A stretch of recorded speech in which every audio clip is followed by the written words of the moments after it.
तर नीट परीक्षेच्या गोंधळावरून देशामध्ये अस्थिरतेचं वातावरण आहे। ठिकठिकाणी आंदोलन केलं जात आहे आणि अशा पार्श्वभूमीवर खबरदारी घ्या अशा सूचना केंद्रीय गृह मंत्रालयाने सर्व राज्यातील पोलिसांना दिल्या।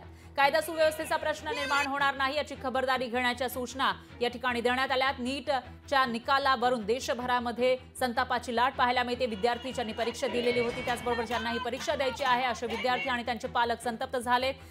इथं आक्रमक पद्धतीने आंदोलन केलं जातं आणि त्या पार्श्वभूमीवर खबरदारी घेण्याच्या सूचना सर्वच राज्यातील पोलिसांना केंद्रीय गृह मंत्रालयाने दिल्या।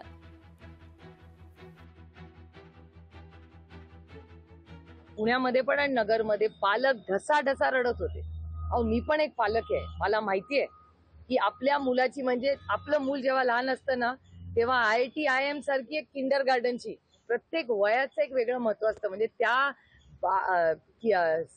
KG मध्ये ऍडमिशन घ्यायला पालक किती खटाटोप करतात हे मला माहिती आहे, कारण मी स्वतः त्याच्यातून गेलेली। आपल्या मुलं आपण सगळे कशासाठी काम करतो की आपल्या मुलांचं आयुष्य चांगलं व्हावं आणि एवढ्या परीक्षा कशासाठी हो?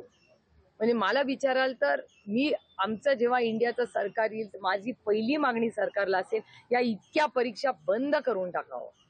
प्रशिक्षित मॅनपॉवर पाहिजे म्हणून जवळजवळ प्रत्येक जिल्ह्याला एक मेडिकल कॉलेज ठरवून आता असं ॲट रँडम मला आकडे सांगता येणार नाही, पण जवळजवळ ते 14ला पंतप्रधान झाले त्यावेळेचे मेडिकल कॉलेजेस त्यांनी डबल केली। एम्स डबल केले। असं खूप ते इन्फ्रास्ट्रक्चर वाढवलं। कोविडमध्ये आपल्या सगळ्यांना ते जाणवलं आणि त्यामुळे त्याच्या ॲडमिशन्स हे उत्तम झाले पाहिजेत, निपक्षपातीपणे झालं पाहिजेत, त्याच्यामध्ये पेपर लिकेज रिझल्टमधले गडबडी नसाव्यात।